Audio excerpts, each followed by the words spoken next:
عام نمازوں میں اذان اور اقامت کے درمیان فصل کا کیا حکم ہے؟ مثلا فجر، ظہر،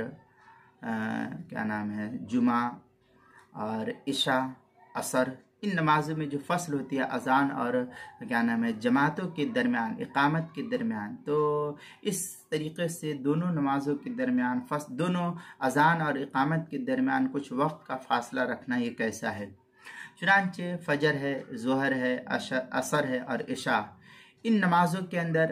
اذان اور اقامت کے درمیان اتنا فاصلہ رہنا چاہیے کہ جس میں 2-4 رکعات نماز بآسانی پڑھ سکے، جس کو ہم سنت سے تعبیر کرتے ہیں کہ اتنا فصل ہونا چاہیے۔ چنانچہ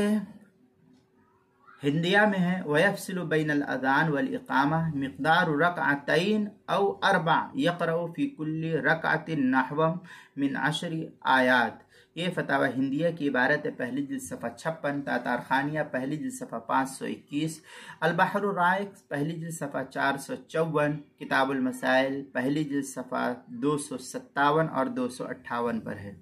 اب اس میں یہ جاننا چاہیے کہ جس علاقے میں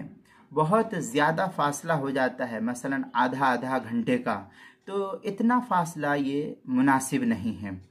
اس لیے اتنا زیادہ فاصلہ رکھنا یہ ٹھیک بات نہیں ہے۔ ہاں، فجر کی اذان میں اور جماعت میں اتنا فاصلہ مناسب ہے، اس لیے کہ لوگوں کے اٹھنے میں تاخیر ہوتی ہے اور اس وقت قضاء حاجت کا بھی عموماً انسانوں پر غلبہ رہتا ہے، تو اتنا فاصلہ اس وقت تو مناسب ہے۔ لیکن اور دیگر نمازوں میں جیسے ظہر ہے یا عصر ہے یا عشاء ہے، ان نمازوں میں اتنا آدھا گھنٹے کا فاصلہ یہ ذرا ٹھیک نہیں ہے۔ تاہم جائز ہے، اس میں جائز اور ناجائز کی کوئی بات نہیں ہے، جائز ہے لیکن ذرا مناسب نہیں ہے، کیونکہ اتنا طویل فاصلہ یہ نماز اور اذان کی روح کو متاثر کرنے والا ہے، اس لیے اتنا فاصلہ ہونا چاہیے جس میں بآسانی مقتدی پہنچ جائے نماز کے لیے، اور پھر 2-4 رکعات سنت وغیرہ پڑھ کر کے فوراً جماعت کھڑی کر دینی چاہیے، یہ بہتر طریقہ ہے۔